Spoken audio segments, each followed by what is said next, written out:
নমস্কার বন্ধুরা, আমিও বাঙালি রান্নাঘরে সবাইকে স্বাগত জানাচ্ছি। আবারও একটা রেসিপি আপনাদের মাঝখানে শেয়ার করতে চলেছি, সেটা হচ্ছে বাগদা চিংড়ির মালাইকারি। তাহলে চলুন দেখে না যাক আজকের রেসিপি। একটা থালার মধ্যে আমি 800 গ্রাম বাগদা চিংড়ি ভালো করে ধুয়ে পরিষ্কার করে নিয়েছি। এখন আমি কিভাবে বাগদা চিংড়িটার মালাইকারি রান্না করব সেটা আপনাদের মাঝখানে শেয়ার করবো। আর আজকে কিন্তু এই মালাইকারিটা আমি মাটির হাঁড়িতে রান্না করে নেবো। তাহলে চলুন কিভাবে আমি এই মালাইকারিটা বানাচ্ছি সেটা আপনাদের মাঝখানে শেয়ার করছি। চিংড়ি মাছের মালাইকারি করতে যে যে উপকরণগুলো লাগে সেটা চিংড়ি মাছের মধ্যে দিয়ে দিচ্ছি। প্রথমেই দিয়ে দিচ্ছি একটু কালো জিরে দিয়ে দিচ্ছি কালো জিরে, দিয়ে দেব পরিমাণ মতো লবণ, দিয়ে দিচ্ছি 1 চামচ মতো হলুদ গুঁড়ো, দিয়ে দেব 1 চামচ মতো লঙ্কার গুঁড়ো।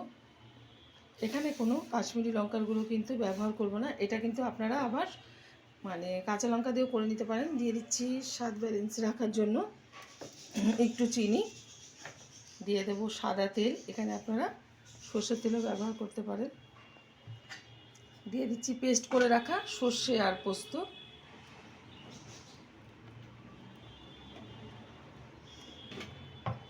সবগুলো উপকরণ একসাথে মেখে নেব।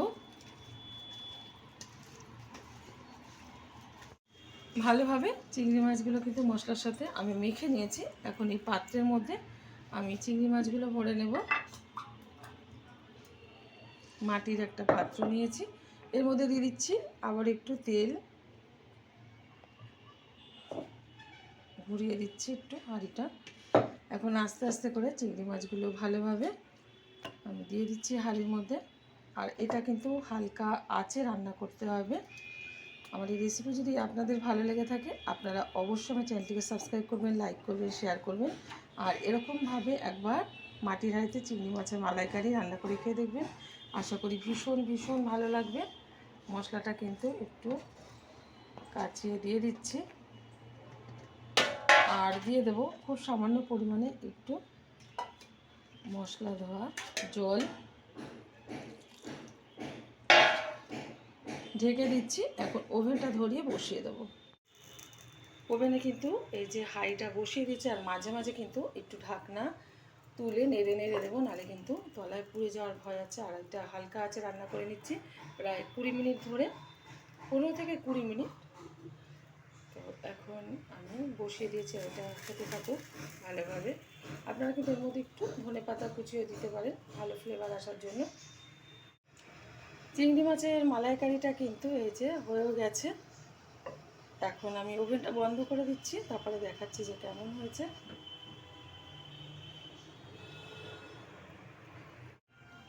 ওভেন থেকে আমি নামিয়ে নিয়েছি হাঁড়িটা, এখনও কিন্তু ধোয়া উঠছে।